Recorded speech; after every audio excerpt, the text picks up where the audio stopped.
You see it all the time, right? An American tech giant builds a factory in China, or a German car company opens a plant in the US. Well, that's called foreign direct investment, or FDI.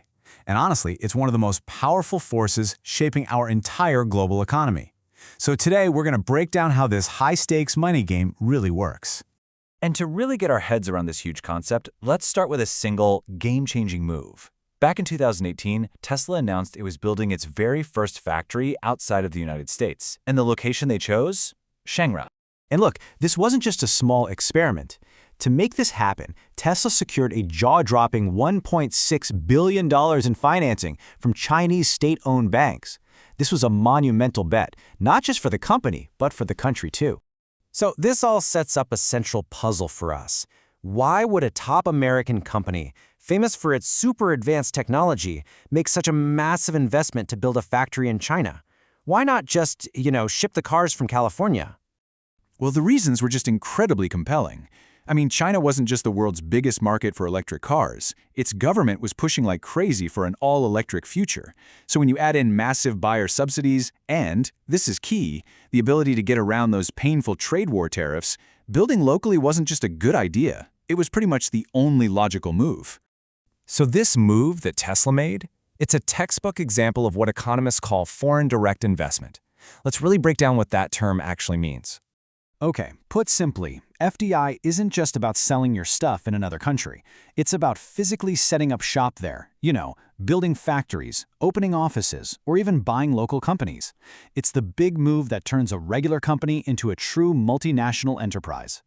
And what's interesting is that FDI comes in two main flavors. You can do what Tesla did, that's called a greenfield investment, because you're literally building on a green field from scratch. Or you can take a shortcut and buy or merge with a company that's already there, which is often way faster and gives you instant access to their customers and brand. So this brings us to a really crucial question for any global company. Why go through all the expense and all the risk of FDI when there seem to be easier ways to do things? I mean, seriously, why not just pack the cars on a boat and ship them over? Or why not license your cool tech to a Chinese company and let them build the cars? Well, to get the logic of FDI, you have to understand why those other options can be super risky. Exporting, like we saw with the trade war, is a huge gamble. A single tariff can suddenly make your product completely unaffordable. But licensing, that might be even riskier. Just look at what happened in the 1960s. RCA licensed its TV tech to Japanese companies, who then turned around and used that exact same tech to become RCA's biggest competitors in America. Ouch. And that story perfectly illustrates this core idea. For companies that are built on some unique technology or a powerful brand, their secret sauce, right?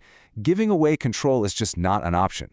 Economists actually have a name for this: internalization theory. It's the idea that you have to keep your most valuable assets inside the company to protect them. So you can kind of see the thought process here. For a company like Tesla, where its battery tech and software are everything, the answer to those first two questions is a hard no. And that makes the third step, foreign direct investment, the only real path forward if they want to dominate a critical market like China. All right, now let's zoom out. Tesla's big move didn't just happen in a vacuum. It's really just one move in a massive global money game, a trend that's been reshaping our entire world for decades. Get this. For the last 30 years, the flow of FDI has grown faster than both world trade and world output combined. And that tells you something really important about globalization. Companies aren't just shipping boxes across the ocean anymore. They are embedding themselves deep inside economies all over the world. The scale of this is just staggering. I mean, it went from about $250 billion in 1990 to a peak of over $2 trillion a year right before the 2008 financial crisis. And yeah, the pandemic caused a dip, but the long-term trend has completely redrawn the economic map of the world. Okay, but if companies are so eager to invest their money overseas, how do the countries receiving that money feel about it? Well, as you can probably imagine, it's complicated. A country's attitude really depends on its political and economic ideology. On one extreme, you have the radical view that FDI is basically a tool for exploitation. On the other, you have the pure free market view that it's always a win-win. But today, most countries land somewhere in the middle, with what you'd call pragmatic nationalism.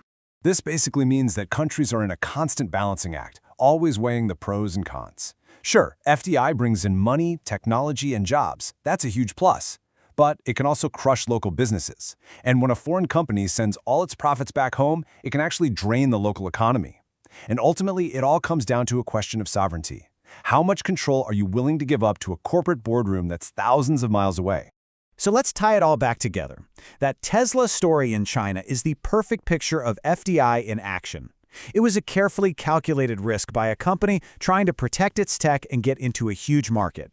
And at the same time, it was a strategic move by a country to get that tech, create jobs, and boost its own industrial ambitions. And that leaves us with a pretty big question to think about. In this global game, with trillions of dollars on the chessboard, who really sets the rules? Is it the corporations with all the money, or the countries with all the power? It's a power dynamic that is absolutely going to shape our world for decades to come.